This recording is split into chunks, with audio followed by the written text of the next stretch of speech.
Muito boa noite a todos vocês. Graça e paz, que o amor do Senhor seja derramado sobre a sua vida. Aos nossos convidados, sejam muito bem-vindos. Que a graça do Senhor os alcance nessa noite e que nós possamos juntos caminharmos e recebermos uma revelação acerca deste sangue. Hoje, o tema da mensagem está diretamente ligado àquilo que nós assistimos e às músicas que nós cantamos, o livramento do sangue. Nós estamos na segunda mensagem da série da Páscoa. Na semana passada, nós compartilhamos a promessa do Cordeiro. E esta semana, nós vamos compartilhar o livramento pelo sangue, que é a fronteira entre a vida e a morte. Comemoramos, como falamos na semana passada, comemoramos o Natal, e o Natal é importante para todos os cristãos, porque sem Natal não haveria Páscoa. Era necessário que Jesus nascesse. Era necessário que do ventre de uma mulher suscitasse aquele que pisaria na cabeça da serpente, conforme foi declarado e prometido lá no Éden. Quando o homem pecou, Deus já liberou a promessa de que a semente da mulher pisaria na cabeça da serpente, do descendente da mulher. E Jesus é este descendente. Porém, muito mais importante do que o Natal para nós cristãos é a Páscoa, porque ele veio para substituir o Cordeiro que foi estabelecido desde o Egito. Essa cena que nós acabamos de ver foi a cena do Egito, mas para nós chegarmos até lá, vamos entender um pouquinho o que aconteceu na história do Éden até o Egito. Veja que nós estamos aqui em duas extremidades. Aqui é liberdade em Deus, presença de Deus, paternidade de Deus. Agora eu estou distante de Deus, eu estou vivendo as consequências dos meus delitos, as consequências dos meus pecados, mesmo fazendo parte de um povo escolhido de Deus. O que aconteceu do Éden até o Egito? A história bíblica vai narrar isso e vai nos mostrar que logo após a queda, fechou aqui o meu computador. Alguém me socorre aqui, por favor, pastor Josué, me ajuda aqui. Logo após a queda, a iniquidade foi cada vez mais aumentando no coração do homem, e o homem então passa a viver de acordo com a sua natureza caída. E a Bíblia vai mostrar lá no Gênesis que Deus suportou o pecado da humanidade até um determinado ponto, até que o pecado chegou às narinas de Deus, e ele já não suportando, obrigada pastor Mauro, e ele já não suportando o pecado do homem, ele decide então terminar e acabar com toda a criação através do dilúvio. Mas como fazia parte do plano eterno de Deus, Deus não foi tomado de surpresa, nem com a queda e nem com o aumento da iniquidade, fazia parte do plano de Deus. Então Deus chama um homem que ousou acreditar, um homem que ousou, que quando ouviu uma voz, ele não pensou, isso é da minha cabeça, eu estou ficando louco. Eu estou falando de Noé. Noé acreditou naquilo que Deus falou, mesmo que ele nunca tinha visto chuva cair sobre a terra.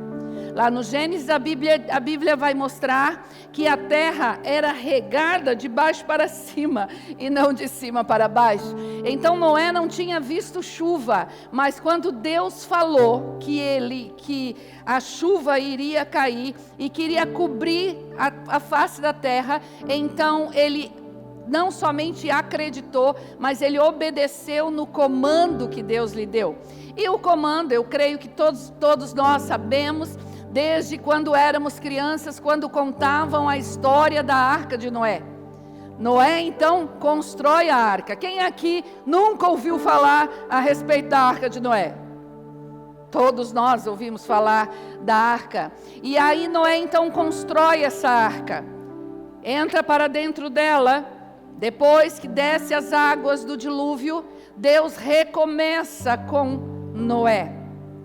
E os tempos vão passando, mas a iniquidade, mais uma vez, é manifestada, porque a natureza do homem continuava caída. Fala para você mesmo: enquanto a minha natureza continuar caída, a iniquidade vai se manifestar na minha vida. Isso não é só na sua vida, mas na minha vida e na vida de todos aqueles que descenderam de Noé.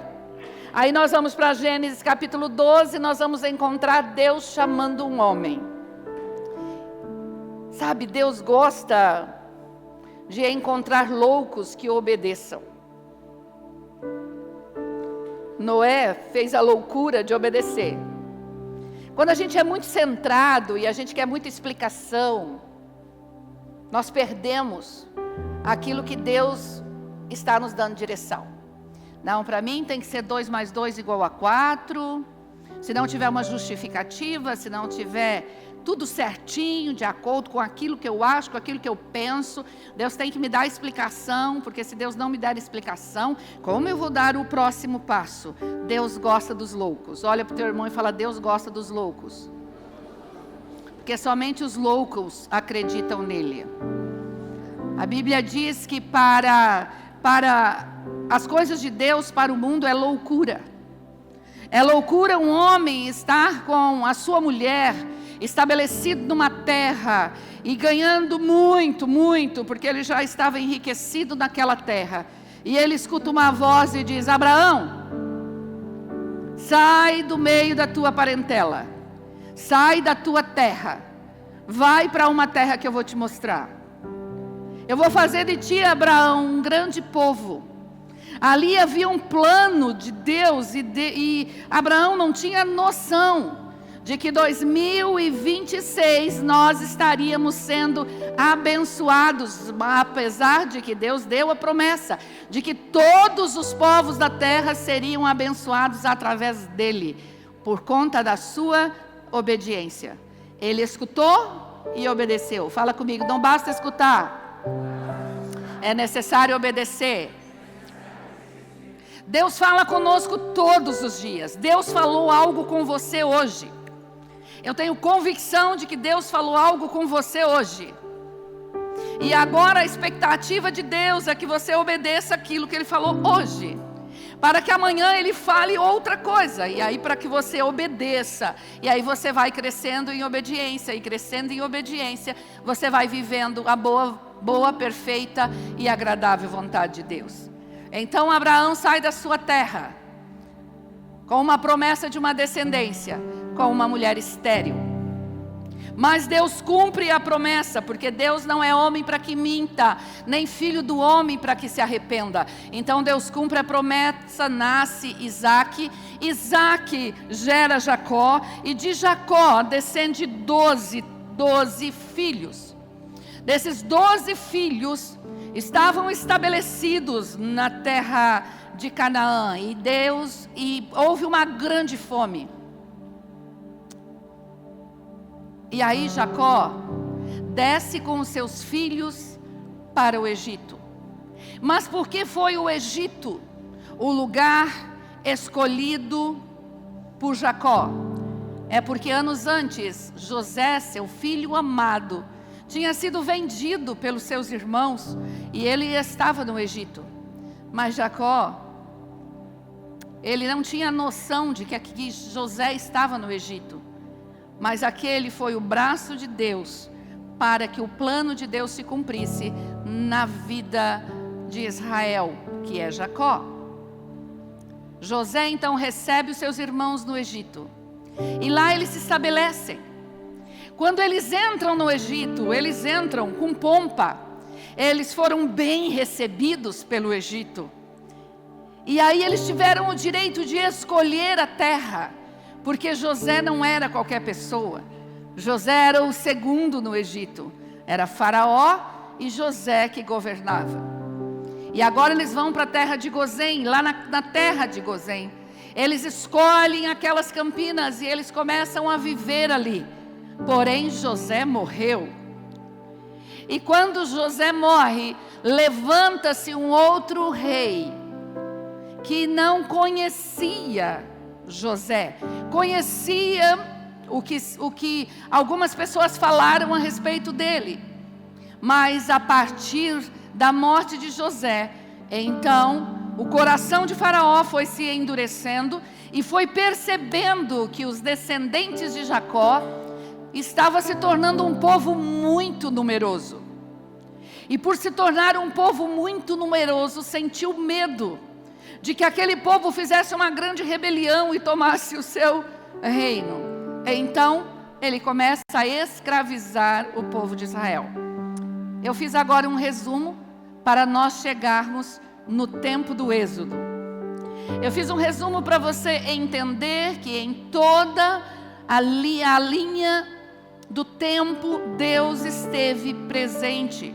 Apesar de que Deus não providenciou a queda, mas Deus já providenciou o livramento do homem. Deus já providenciou a redenção do homem. Agora nós estamos diante do quadro de Moisés. Moisés, filho, e eu creio que você conhece também a história de Moisés, filho de Joquebede e Anrão. Ele nasce num tempo onde Faraó já tinha determinado que todo descendente dos filhos de Jacó, todos os bebês de sexo masculino deveriam ser mortos. Mas Deus dá uma estratégia para Joquebede. Joquebede faz um cestinho, coloca Moisés no cestinho e coloca no rio Nilo. Moisés então passa a ser educado e preparado pela filha de Faraó. Ele passa a ser criado no palácio. Ele se tornaria o líder. Ele poderia se tornar o líder que libertaria o povo de Israel. Mas a natureza caída de Moisés não suportou o peso da injustiça. Não suportou o peso da escravidão que estava sobre o seu povo. Então, por conta da natureza caída de Moisés, ele não espera o tempo oportuno para, em uma posição de autoridade no Egito, libertar o seu povo. Ele simplesmente mata um egípcio. E por matar o egípcio, então ele foge para o deserto. Ele tinha que se livrar daquele peso de pecado e da perseguição dos egípcios. E é exatamente isso que nós fazemos. Quando a nossa natureza caída determina o nosso comportamento, determina as nossas atitudes. Atitudes estas que são resultado da mentalidade que alimentamos e do sistema de crença que somos formados. Mas quando a natureza caída tem sucesso e nós nos comportamos com as obras da carne, então o que nós fazemos é fugir. Da mesma forma que Adão fugiu da presença de Deus e se escondeu quando desobedeceu no jardim, agora Moisés lá no Egito foge para o deserto. Mas para onde eu for, o meu pecado vai me acompanhar. Olha para o seu irmão e diz: para onde você for, meu irmão, o pecado te acompanha. E você vai precisar voltar para resolver a situação. vai precisar voltar para resolver a situação. Não adianta fugir. Sabe, quantos de nós, e eu não sou diferente de você, já me vi fugindo. Já me vi fugindo dos meus inimigos, já me vi fugindo do próprio Deus. Porque não me vejo capaz de vencer os meus inimigos. Mas Deus já tinha providenciado um plano. Então, deixar as nossas lindas bailarinas, foi maravilhoso o que elas apresentaram hoje, não foi, gente? Vamos aplaudir ao Senhor. Parabéns ao balé. Foi maravilhoso. Deus já tinha providenciado, porque Moisés, ele não tinha sido protegido no Nilo por acaso. Já fazia parte do destino profético de Moisés, ele ser o libertador do povo do Egito. Sabe, às vezes nós não temos noção quais são os motivos pelos quais nós sobrevivemos a tantas intempéries da nossa vida, tantos ataques, tantos abusos, tantos traumas. É comum ouvirmos algumas pessoas dizer: por que Deus não me matou no ventre da minha mãe? Porque se era só para eu ter todo esse sofrimento. Você já ouviu alguém falar sobre isso? O próprio rei Davi fez essa declaração. E nós olhamos para o nosso passado e nós não entendemos como eu sobrevivi. Você sobreviveu porque você tem um destino profético em Deus. Você sobreviveu porque Deus colocou uma marca, uma promessa sobre a sua vida. E você se encontrou com Cristo para encontrar esse destino profético e fechar todas as janelas do teu passado e cicatrizar todas as feridas que o teu passado te gerou, para que você possa olhar para o seu futuro e sorrir para o seu futuro, sabendo que o seu destino profético está guardado em Deus. E o destino profético de Moisés era ser o libertador. Então nós chegamos neste contexto. Deus chama Moisés. Êxodo capítulo 12, versículo 12. Então hoje agora nós vamos entrar na mensagem. Êxodo capítulo 12, versículo 12 diz assim: naquela mesma noite passarei pelo Egito e matarei todos os primogênitos, tanto dos homens como dos animais, e executarei juízo sobre todos os deuses do Egito. Eu sou o Senhor. O sangue será um sinal para indicar as casas em que vocês estiverem. Quando eu vir o sangue, passarei adiante. A praga de destruição não os atingirá quando eu ferir o Egito. Você pode baixar a sua cabeça, fechar os seus olhos, para que façamos uma oração? Pai, aqui está a tua palavra. E é uma promessa do Senhor que a tua palavra não volta para si vazia. Hoje nós estamos aqui, papai, para mergulhar e para receber a revelação do Senhor. Nós não queremos somente conhecer história bíblica, mas nós queremos, Senhor, viver a vida que o Senhor já declarou para nós no livro da vida. Senhor, nós queremos receber do Senhor nessa noite aquilo que por muitos anos temos buscado, a compreensão do poder deste sangue e do livramento que este sangue derramado na cruz do Calvário já nos garantiu. Espírito Santo, nessa noite, venha tirar toda a venda dos nossos olhos e os tampões dos nossos ouvidos. Tira toda a lente de religiosidade que porventura gera dentro de nós o pensamento de que nós já sabemos, de que nós já conhecemos e de que não há nada mais para receber do Senhor. Tira, Senhor, de dentro de nós toda a apatia à tua presença. Tu estás, Senhor, nesta noite, através do teu Espírito neste lugar. Os anjos foram enviados para servir a tua igreja, de acordo com os comandos que o Senhor está liberando, papai, para estes anjos.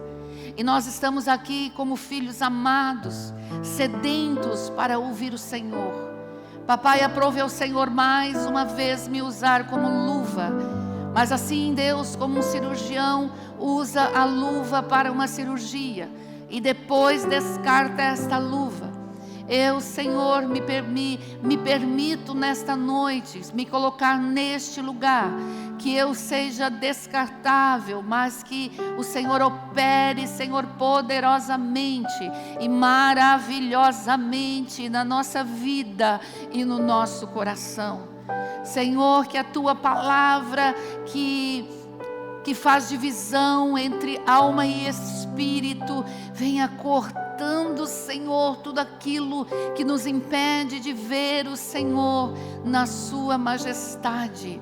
Espírito Santo, nós te amamos e te dizemos que se o Senhor não estiver conduzindo todas as coisas neste dia e em todos os dias da nossa vida, em vão será aquilo que procurarmos edificar, quer seja no nosso coração, quer seja na nossa casa, na nossa família, quer seja na nossa cidade, na nossa nação. Nós necessitamos do Senhor e clamamos pelo Senhor nesta noite. Vem, Espírito Santo, e prepara o solo do nosso coração para receber a palavra do Senhor. Nós clamamos em nome de Jesus. Amém. Amém. Vamos pensar que Moisés chega, depois de 40 anos no deserto, longe do Egito. Moisés chega, reúne todos os seus líderes e traz uma história e diz: olha, eu estava lá no deserto e de repente eu vi uma sarça, e aquela sarça, apesar de estar incendiada, ela não queimava, e de repente eu ouvi uma voz que saiu da sarça, e essa voz falou que eu deveria voltar para o Egito, reunir vocês e libertar vocês, porque Deus quer que nós saiamos do Egito e voltemos para a terra que Deus prometeu para os nossos pais. Lá estavam Miriam, lá estava Arão, e estavam líderes do povo que estavam sob o jugo da escravidão. Então a mentalidade deles já era uma mentalidade de escravo, e o escravo não consegue se ver em um lugar de liberdade. Mas para que houvesse da parte de Deus uma comprovação para o coração deles, mas também para os egípcios, porque Faraó não liberou o povo, então Deus começa a agir, não da forma que Deus ama. Deus não gosta e não ama enviar juízo sobre a terra, mas por conta do coração obstinado de Faraó, que não deixava o povo ir, então Deus começa a enviar as pragas. E nós vamos encontrar ali no livro de Êxodo 9 pragas, até chegar o momento da instituição universal da Páscoa. Essas 9 pragas serviram para os egípcios conhecer o poder de Deus, sim, mas também as pragas serviram para que os escravos que já faziam parte do povo de Deus lembrassem que Deus tem todo o poder nos céus e na terra. Fala para o seu irmão assim: Deus tem todo o poder no céu e na terra.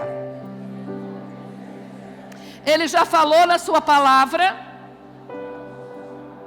Ele já mostrou isso na sua vida, realizando muitos milagres. Mas se o seu coração continua obstinado, ele tem uma forma de agir que não é tão doce assim. As pragas também foram uma forma do povo voltar a crer que Deus era todo-poderoso, do povo acreditar naquilo que Moisés estava falando. E chega um determinado dia que todas as casas recebem um comando, e este comando era para que matassem um cordeiro, porque no dia seguinte Deus estaria livrando o povo, estaria levando o povo para a terra prometida. Êxodo capítulo 12, versículo 5, tem a orientação muito clara: o animal escolhido será macho de 1 ano, sem defeito, e vocês poderão escolher cordeiros ou cabritos. Deus não aceitaria qualquer animal. Havia um padrão para o cordeiro. Por que havia um padrão para o cordeiro? Porque o cordeiro era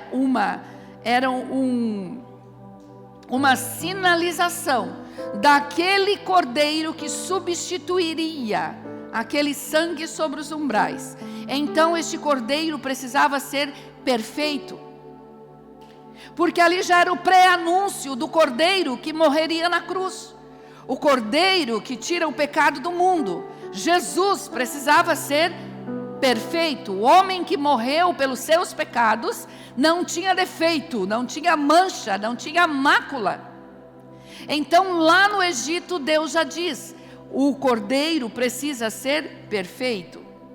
O cordeiro era separado no dia 10, então eles foram orientados para separar o cordeiro, verificar se aquele cordeiro estava perfeito.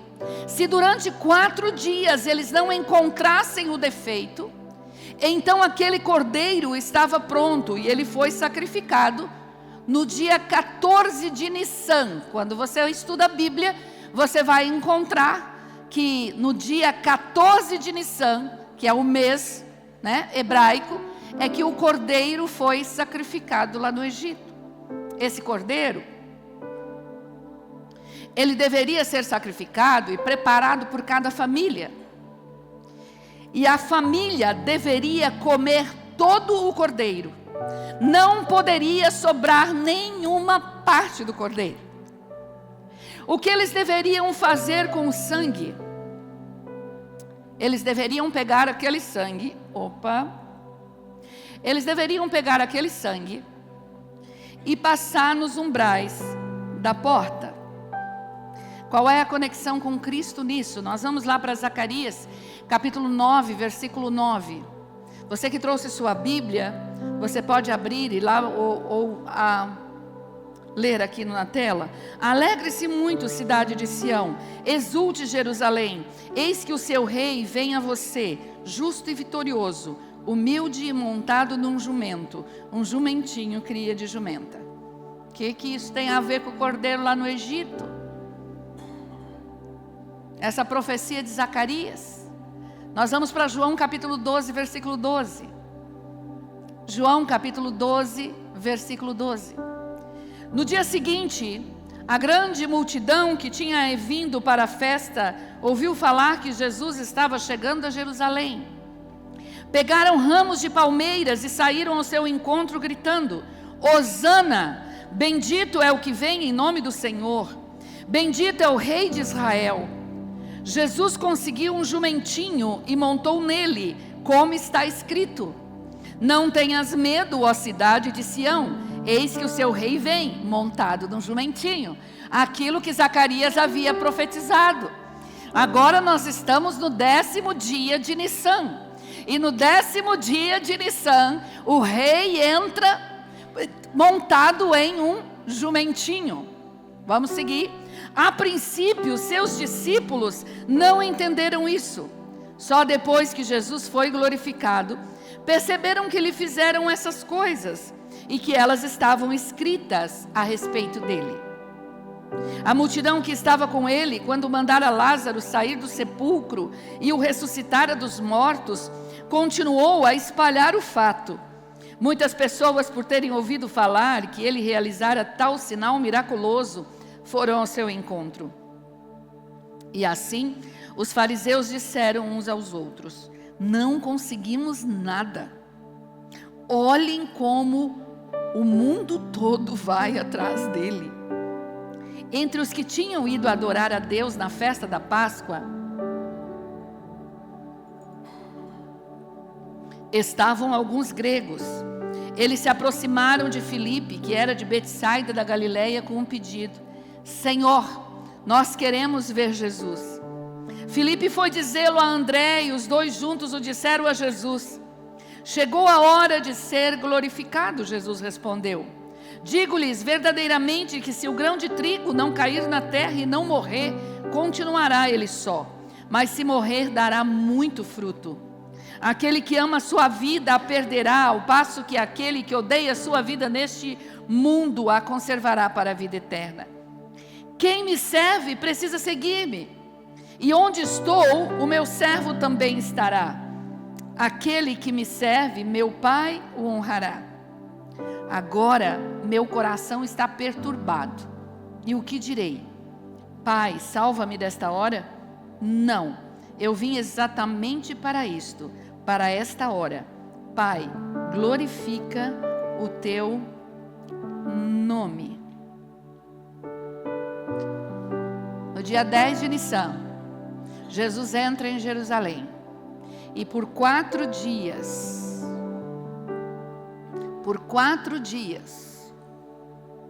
ele é avistado pelos mestres da lei e pelos fariseus. Eles procuraram encontrar um defeito no cordeiro. Eles procuraram encontrar algo pelo qual ele poderia ser acusado. Mas o próprio fariseu disse: nós não temos nada, nós não podemos fazer nada, porque a multidão está indo atrás dele. Assim como o cordeiro lá no Egito precisava ser vistoriado por cada família antes de ser imolado, Jesus então passa esses 4 dias até o dia que ele foi entregue. Não encontraram nenhuma mancha, nenhum defeito. O Cristo que se sacrificou por você te substituiu. É na perfeição de Jesus que você tem o direito de se tornar filho de Deus. Não é na sua perfeição, porque você é imperfeito. Não há nenhum sacrifício que eu ou você possamos fazer diante de Deus para nos dar esse direito de chegar ao trono. O que me dá o direito é a perfeição do meu Cristo. Fala comigo, a perfeição do meu Cristo me dá o direito de chegar ao trono perfeito de Deus. Como um ser caído no jardim vai chegar ao trono perfeito de Deus, através de um substituto. Agora o cordeiro morto. Aqui nós vemos 2 famílias. As 2 famílias obedeceram, certo? As 2 famílias obedeceram. A ordem foi dada, vocês vão matar o cordeiro, vocês vão comer a carne, vocês vão passar nos umbrais da porta. As 2 famílias aparentemente obedeceram, mas a primeira família obedeceu imediatamente, alegremente e completamente. A obediência requer alegria. A obediência requer a integridade. Precisa ser integral, precisa ser completa e precisa ser imediata. Agora a outra família passa a discutir. Eu acho isso uma loucura. Como assim? Eu fico imaginando o que passou na mente de muitas famílias de Israel. Muitos pensaram assim: esse Moisés por acaso não é aquele assassino? Porventura agora um assassino vai dizer para mim o que eu tenho que fazer com a minha família? Eu conheço o passado desse cara. Eu sei quem ele foi no ano passado, ou nos anos que passaram. Eu fico imaginando que eles começaram a discutir, não a mensagem, mas o mensageiro. O mensageiro era imperfeito, mas a mensagem veio de um Deus perfeito. E diga para mim se não é exatamente isso que nós fazemos muitas vezes. A gente olha para o mensageiro e fala: eu conheço o passado dele. Imagina, ele agora falando para mim que Deus falou para ele que é para que eu... Que coisa mais doida. Quem esteve na sala profética hoje? Quem esteve na sala profética? Sentou naquela cadeira, olhou para uma pessoa que estava diante de você e talvez possa ter vindo na sua mente: meu Deus, esse aí que vai falar comigo? Será que pode vir alguma coisa boa? Eu conheço quem é esse cara, eu conheço os pecados desse cara. Mas também, o que pode ter acontecido em muitas famílias é que a mente estava tão escravizada, que eles não tinham mais nenhuma esperança. E aí, por conta disso, eles não obedecem completamente. A Bíblia mostra essa cena? Não, a Bíblia não mostra essa cena. Muito pelo contrário. A Bíblia vai dizer que todo o povo de Israel obedeceu. Mas nós quisemos trazer essa cena contextualizando com a nossa vida. Quantas vezes nós obedecemos parcialmente? E aí não alcançamos a promessa que o Senhor nos deu, mas não é porque Deus não nos prometeu, e não é porque Deus não é fiel, mas é porque nós não obedecemos completamente. Sabe, querido, o sangue não era para ficar na bacia. Passem um pouco do sangue nos batentes laterais e na viga superior das portas das casas, onde comerem o animal. Sabe qual é o perigo do nosso tempo? Da teoria religiosa. A teoria religiosa vai fazer com que a gente concorde com a Bíblia. A Bíblia é top, hein? Os princípios ali, história de Israel, olha só, até os dias de hoje, ninguém consegue destruir aquele povo, é verdade, olha só. Não, Jesus, um mártir. A religião teórica vai nos levar a admirar a pureza do Cordeiro. Ai, como eu queria ser como Jesus, o mestre dos mestres, o homem mais sábio que existiu na terra. Eu posso admirar o Cordeiro, mas se eu deixar o sangue na bacia, eu não vou receber a libertação da minha iniquidade e do meu pecado. O sangue não pode ficar na bacia. Eu preciso usar o sangue. Olha para quem está do seu lado e diz: o sangue não pode ficar na bacia. O que significa o sangue ficar na bacia? Eu venho para a igreja, eu me assento, eu recebo a palavra, eu me alimento do que está sendo falado, eu como, mas eu não aplico aquele princípio sobre a minha casa, sobre a minha vida. Eu só recebo. Eu recebo os benefícios de fazer parte do povo mais feliz da terra. Então eu estou durante a semana, eu estou aflita, eu estou amargurada, eu estou triste, e eu fico na expectativa de que eu vou chegar no domingo à noite, e eu vou para a igreja, eu vou receber umas músicas extraordinárias, o balé vai dançar, eu vou me alegrar, e é maravilhoso, e na segunda-feira eu volto a viver a minha vida de iniquidade.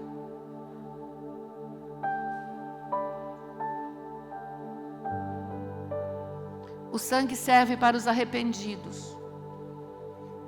O sangue serve para aqueles que estão dispostos a sair do Egito. O sangue, ele não pode ser usado como um cartão de crédito, de quando eu estou lá no fundo do poço, pelo sangue de Jesus, sai em nome de Jesus, há poder no nome de Jesus. Não posso usar o sangue dessa forma. O sangue é para me purificar de todo pecado. O povo do Egito foi liberto do anjo da morte porque obedeceu e passou o sangue nos umbrais. Às vezes nós oramos e falamos: Senhor Jesus, me cobre com o teu sangue. Eu estou passando a ponte agora com Monjaro, Senhor, e eu preciso que o Senhor me livre. Sangue na bacia. O sangue não pode ser usado para cobrir pecado.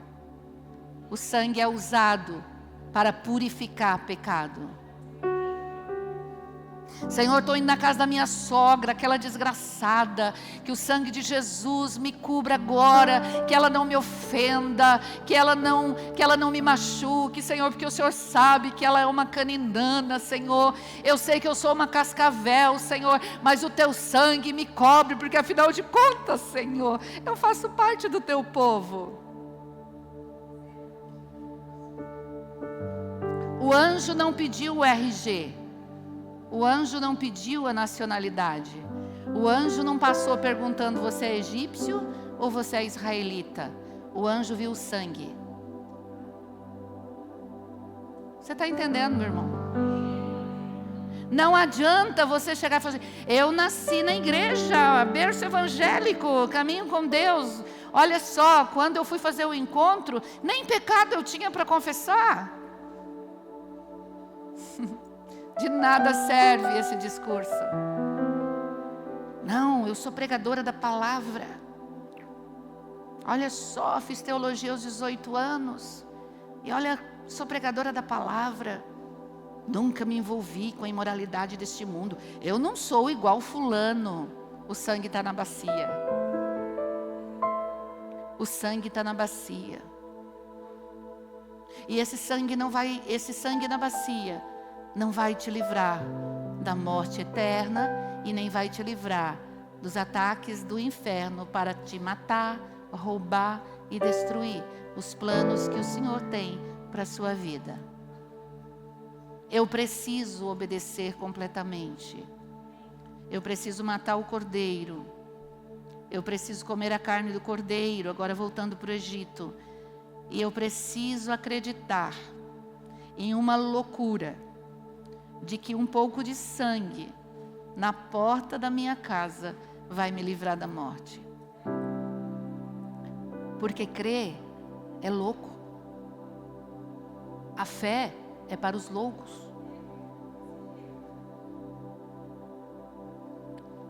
Crer que a Páscoa é o simbolismo de um homem que morreu por mim para perdoar os meus pecados, para me dar o direito a ser filho de Deus e ter vida eterna com Deus, é para louco. Porque os inteligentes desse mundo não acreditam. Os sábios dessa geração não acreditam. E os sábios vão chegar para você e vai dizer assim: você ainda está nessa, cara, sendo enganado pelos pastores para pegar seu dinheiro?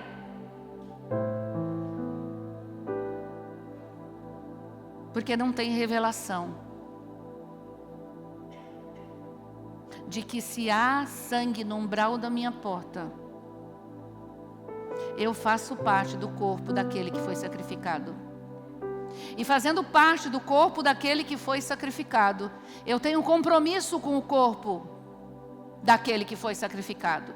E o corpo daquele que foi sacrificado hoje chama-se igreja. Não tem a ver com Moisés, não tinha a ver com Arão, não tinha a ver com Miriam, não tinha a ver com o líder que tinha mandado a mensagem. Tinha a ver com aquele que tinha dado a promessa para Abraão: em ti serão benditas todas as famílias da terra. Ele está me libertando da escravidão do Egito, está me levando para a terra prometida, e eu vou ter uma história. Eu não vou morrer na escravidão do Egito. Agora, pastora, eu não estou no Egito, pastora, eu estou aqui em Foz do Iguaçu, Brasil, planeta Terra. Mas o Egito representa o mundo e o sistema maligno. Faraó representa Satanás, que está governando a terra. Até que eu e você nos posicionemos, ouvimos aquilo que foi orientado pelo Senhor, cremos no Cordeiro e deixamos a nossa incredulidade de lado. Números capítulo 33, versículo 4, vai mostrar aqui a consequência da incredulidade dos egípcios. Os egípcios não precisavam ter luto em todas as suas casas, se Faraó tivesse crido na palavra. Números 33, 4 diz: os egípcios estavam sepultando todos os seus primogênitos que o Senhor tinha ferido entre eles, pois o Senhor executara juízo contra os seus deuses. Enquanto Israel marchava para a liberdade, os egípcios gritavam e choravam os seus mortos e estavam cavando sepulturas para sepultar todos os filhos primogênitos. Em toda casa há um filho primogênito. Em toda casa. Então, em toda a casa do Egito havia um velório. Hoje nós fomos em 2 velórios. Nós temos 2 famílias amadas dessa casa, enlutadas. Ontem nós tivemos outra família enlutada. Durante a semana nós tivemos mais uma família enlutada. A tristeza não atingiu somente aquelas famílias, atingiu o nosso coração, porque faz parte da nossa família e nós sentimos a dor do nosso irmão. Agora pense uma nação enlutada. O que aconteceu com o Egito depois que o povo de Israel saiu e foi para o deserto adorar o Senhor? Enquanto eles estavam celebrando em liberdade, os egípcios estavam chorando seus mortos. Sabe, querido, e é isso que vai acontecer quando uma trombeta soar e a igreja do Senhor ser levada para habitar eternamente com Deus. Toda a terra entrará no caos e no desespero, porque não creram na loucura do Evangelho. Olha para o seu irmão e diz: que bom que você é louco. Então, um conselho que eu quero dar para você: não confie na sua nacionalidade espiritual. Eu nasci em lar evangélico, eu sou membro há anos. Ouvir que o Evangelho é bonito não livra ninguém do juízo. Ser amigo do Evangelho não livra ninguém da morte. Sem a aplicação prática do sangue de Jesus na minha vida, eu estou convencidamente perdida. Neste tempo é moda ser evangélico. Vocês já viram como está sendo legal ser evangélico? É moda ser evangélico. Ser evangélico é uma moda, mas ser cristão é uma essência. Eu e você precisamos caminhar para verdadeiramente ser cristãos. Cristãos são pequenos cristos, que se identificam com um cordeiro que foi morto, mas que ressuscita para uma nova vida em Cristo. Agora aqueles frutos produzidos, frutos de iniquidade, que era resultado do Éden, agora passo por um processo de purificação. Minhas raízes passam por um processo, e essas raízes sendo santificadas, eu passo a produzir fruto de justiça. Fala comigo: eu hoje não produzo mais fruto maldito da carne. Eu produzo fruto de justiça. Então em mim, faça uma declaração forte sobre você. Então em mim há amor, bondade, alegria, paciência, domínio próprio, benignidade, fidelidade. Em mim há perseverança, em mim há santidade, em minha vida, em minha água da vida, que vai fluir do meu interior. Porque eu não estou mais debaixo do tacão da escravidão. Eu passei o sangue nos umbrais da minha porta. Agora, isso que você declarou é verdade? Fala para o seu irmão: eu verdadeiramente passei o sangue nos umbrais. Antes de você conhecer Jesus, talvez você tenha ido para alguns lugares para fechar seu corpo. Lá você tomou banho de rosas, banho de água, não sei o quê. Quem passou por esses lugares desgraçados, aonde não tem a graça de Deus? Eu passei por esses lugares. E cada vez que nós íamos lá, quando eu acompanhava minha mãe, eu via aquelas pessoas inocentemente convencidas, se é que é possível ser inocente e ser convencida, mas inocentemente convencida de que aquele banho de sal grosso ia proteger ele da morte. Isso que é loucura. Isso que é uma verdadeira loucura. Mas aí, quando a gente lê nas Escrituras o que o sangue de Jesus faz na nossa vida, Efésios capítulo 1, versículo 7. Nele temos a redenção por meio de seu sangue, o perdão dos pecados de acordo com as riquezas da graça de Deus.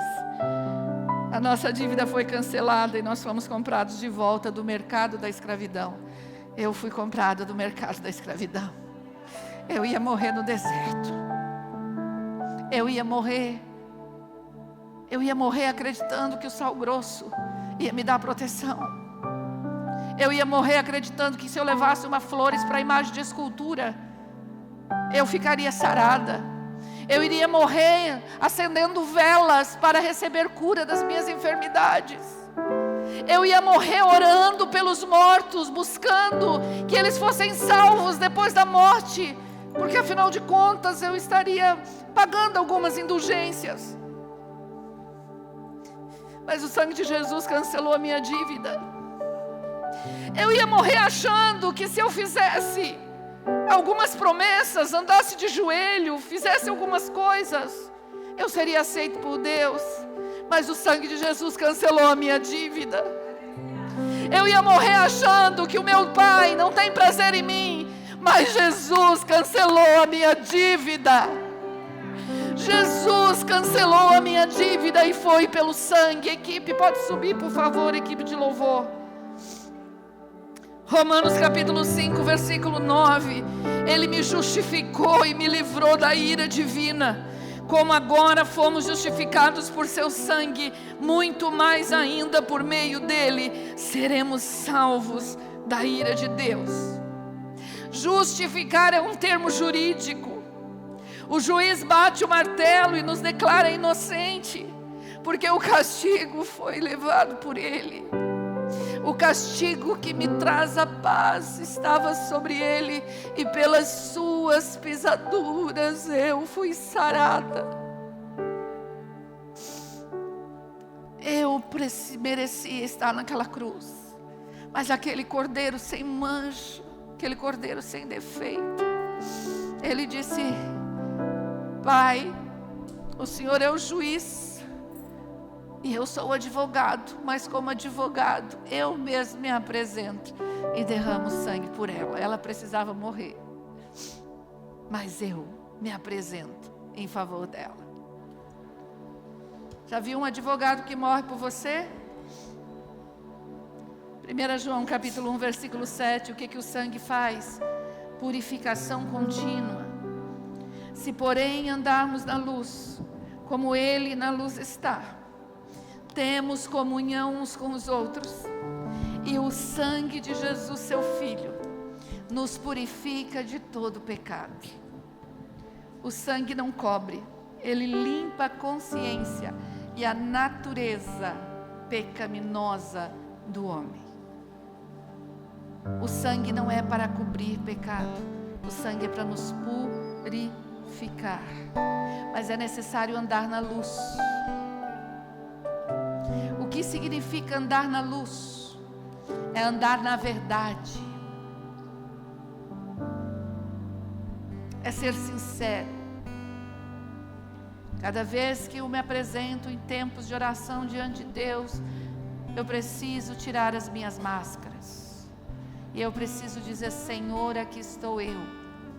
Hoje eu menti, hoje eu ofendi o irmão fulano de tal, hoje eu fiz fofoca, hoje a minha boca declarou palavra torpe, hoje eu não amei, hoje eu não fui bondoso com ninguém, hoje eu não manifestei a graça através da generosidade. Senhor, hoje eu fechei o meu coração, e quando alguém quis conversar comigo, eu não quis ouvir. Senhor, me perdoe. Ou então chegar diante de Deus e dizer: Deus, mesmo que eu confesse diante do Senhor todos os meus pecados, talvez eu me esqueça de algum. Então, dentro de tudo isso que eu estou falando para o Senhor, que o teu sangue, Jesus, me purifique dos meus pecados. Porque foi cancelada a nossa dívida, mas Deus, o sangue de Jesus também está para nos purificar e nos tornar imagem e semelhança do Pai. Então, se eu não confesso o que está dentro de mim, eu posso dizer: Deus, eu já recebi o sangue, eu já reconheci Cristo como Senhor, então eu já sou salvo, mas o meu caráter não é transformado. E o meu caráter não sendo transformado, eu não manifesto o amor daquele que me resgatou. Ninguém vai querer se apresentar diante desse juiz para ser justificado pelo advogado. O juiz é o Pai, o advogado é Jesus. Porque vai olhar para mim e vai dizer: mas ela já não estava diante do juiz. O sangue já não está nos umbrais da porta dela. Eu não vejo diferença entre ela e um egípcio. Sabe, quando o meu coração está disposto a me utilizar do sangue todos os dias, o sangue está à sua disposição todos os dias. Senhor, eu não consigo me livrar deste pecado, mas eu confesso, eu me arrependo e eu preciso que o Senhor me purifique deste pecado. Eu prefiro morrer, Senhor, do que voltar a cometer este pecado. Você já fez esse tipo de oração diante de Deus? Isso é para quem tem sangue nos umbrais. Quem tem sangue na bacia não consegue fazer essa oração, porque prefere viver desagradando a Deus do que morrer para os seus próprios pecados. O desafio que o Senhor tem para nós nessa série de Páscoa não é você conhecer a história da Páscoa, porque essa história você já conhece. É que verdadeiramente a gente se identifique com este Cordeiro. E quando nós porventura assistirmos mais uma vez aquela cena de Jesus sofrendo na cruz, nós podemos olhar para aquilo e falar: era para eu estar lá, Deus. Eu merecia este lugar. Colossenses capítulo 1, versículo 20 vai dizer: por meio dele reconciliar-se consigo todas as coisas, estabelecendo a paz pelo seu sangue derramado na cruz. É o sangue que nos traz paz. Ontem nós fomos a Toledo, eu, Débora e Sofia. Fomos servir uma igreja lá em Toledo. E quando estávamos indo para lá, nós entramos em um assunto no carro, e nós estávamos falando sobre o nível de depressão e desespero que muitas pessoas vivem. E a Sofia disse: sabe, pastor, eu acessei há poucos dias uma informação de uma pesquisa que foi feita, que o nível de ansiedade dos universitários do nosso tempo é o mesmo nível das pessoas que eram internadas em manicômios na década de 50. Os mais velhos vão lembrar que quando alguém era tido como louco, era colocado uma camisa de força e era internado em hospício. Quem lembra dessa palavra? Vocês são do meu tempo. Hoje, se falar que fulano está no hospício, não é corretamente, não é politicamente correto, né, doutora? Uma clínica psiquiátrica. O nível de ansiedade dos nossos universitários está no mesmo nível de quem estava em clínicas psiquiátricas nos anos 50. E a gente vai lembrar a quantidade de pessoas que estava. É só olhar a história, e quem aqui nasceu antes antes de 50? Quem nasceu aqui antes de 50? De 1950? Paz. Nos falta paz. Uma paz que excede todo entendimento. Nossos adolescentes com 13, 14 anos precisam ir para psicólogos e são encaminhados para psiquiatras, porque está faltando paz. Todos estão sendo diagnosticados agora com doenças mentais, porque está faltando paz. Está faltando sangue no umbral.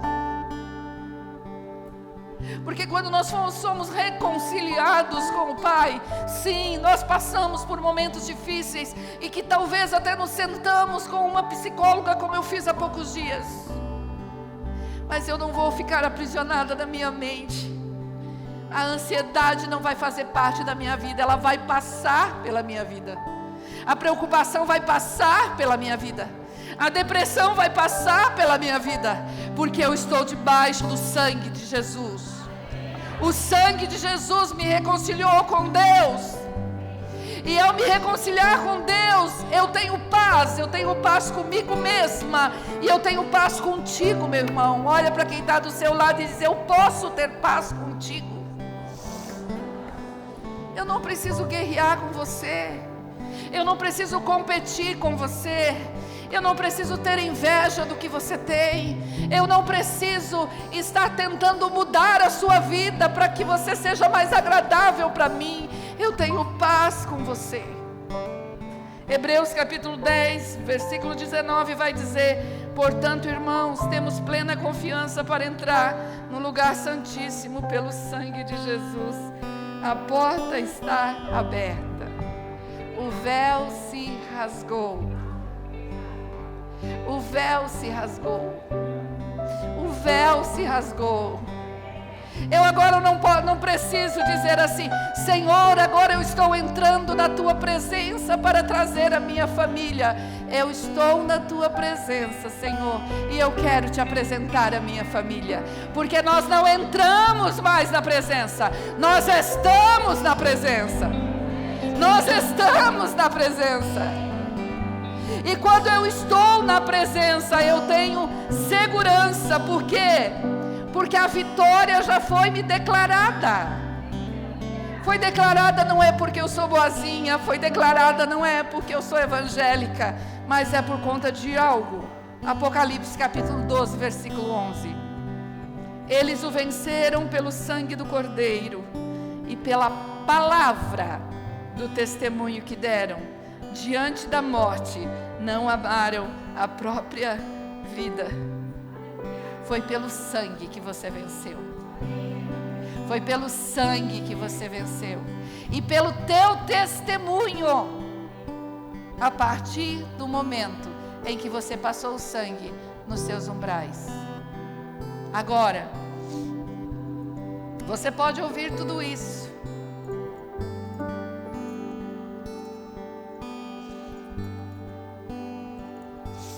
Ter admiração pelo Cordeiro,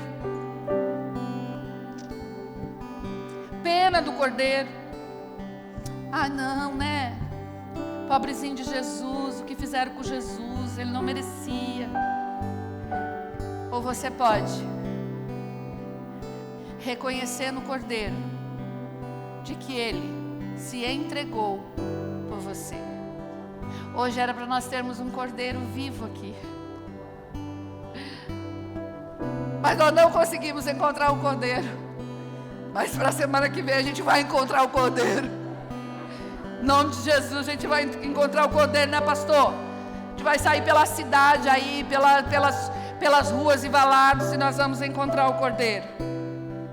Mas eu quero convidar você hoje para ter um encontro com o Cordeiro de Deus que tira todo o pecado do mundo.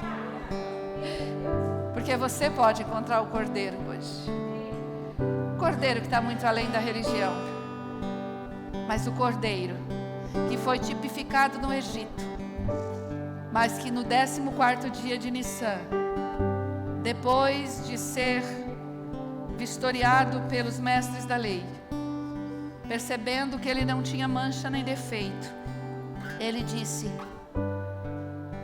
foi para isso que eu vim, para glorificar o nome do meu Pai e levar de volta para casa os meus irmãos que estavam vivendo na escravidão.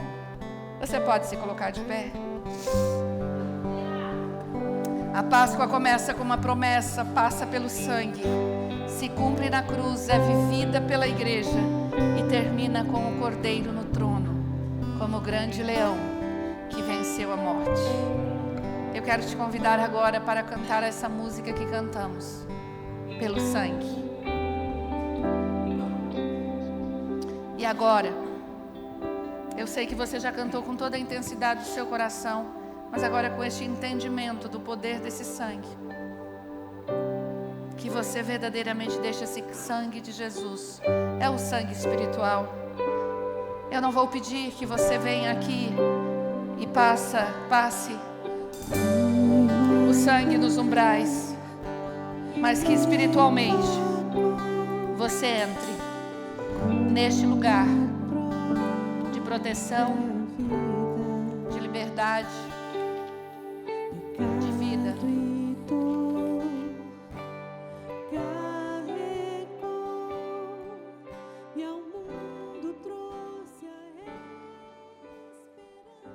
Que bom ter você conosco até aqui. Nós somos a Igreja da Família Ceifa, uma casa centrada na Palavra de Deus e na família. Acredito que essa mensagem tocou o seu coração. Então agora quero te desafiar a dar passos de fé. E o primeiro passo é arrependa-se, entregue a sua vida ao Senhor Jesus, para que Ele seja o seu Senhor e o seu Salvador. E comece uma nova jornada, uma novidade de vida com Ele, seguindo seus princípios. Se você, por algum motivo, esse é o segundo desafio, se afastou dos caminhos do Senhor, volte, esse é meu convite. Aqui você tem uma casa, uma família, uma igreja de braços abertos para te receber e para você pertencer. E por fim, tão importante decida pelo batismo nas águas. É a sua decisão pública de fé. Isso é muito, muito pessoal. Jesus disse: aquele que crer e for batizado, esse será salvo. Se você disse sim para algum desses passos, algum desses desafios, fale com um dos nossos pastores, chame-nos no chat ou escaneie o QR Code que está na tela e siga conectado online. Nós temos conteúdos semanais no YouTube, no Instagram e no nosso aplicativo. Igreja da Família Ceifa, uma igreja para você pertencer. Que Deus te abençoe sempre.